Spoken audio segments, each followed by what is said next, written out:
Engagement കഴിഞ്ഞു എന്നത് നിങ്ങൾക്ക് അവളെ കൂട്ടി യാത്ര ചെയ്യാനും തലോടാനും ഷെയ്ക്ക് ഹാൻഡ് ചെയ്യാനും ഒരുമിച്ച് നിന്ന് ഫോട്ടോ എടുക്കാനുമുള്ള ലൈസൻസ് അല്ല. മാ നബത മിനൽ ഹറാം, ഹറാമിൽ നിന്ന് തുടങ്ങിയത് ജീവിതാന്ത്യം വരെ ബറക്കത്തുണ്ടാവൂല. എന്നെ കേൾക്കുന്ന ഒരുപാട് ദമ്പതിമാർക്ക് ഞാൻ ഈ പറഞ്ഞത് സത്യമാണെന്ന് ഇപ്പം മനസ്സിലാവും.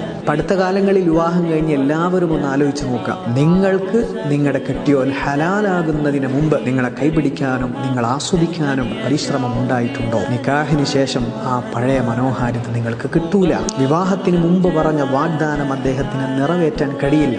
ഒരു കാര്യം കൂടി ഞാൻ ഉറപ്പിച്ചു പറയാം, അള്ളാഹുവിനെയും റസൂലിനെയും 100% കൂട്ടുപിടിച്ചെങ്കിൽ മാത്രമേ ഒരു പരിധിയെങ്കിലും നിങ്ങളുടെ കുടുംബജീവിതത്തിന് സന്തോഷം ഉണ്ടാവുകയുള്ളൂ. രക്ഷിതാക്കൾ പ്രത്യേകം ശ്രദ്ധിക്കുക, നിങ്ങൾ ഇതിനൊന്നും വകവെച്ചു കൊടുക്കരുത്. നിങ്ങളുടെ മക്കൾ ഇങ്ങനത്തെ പരിപാടികൾ അറേഞ്ച് ചെയ്യുന്നുണ്ടെങ്കിൽ ആണത്തത്തോടെ പറയണം, എൻ്റെ വീട്ടിൽ അള്ളാഹുവിന് വിരുദ്ധമായത് നടക്കാൻ ഞാൻ സമ്മതിക്കില്ല.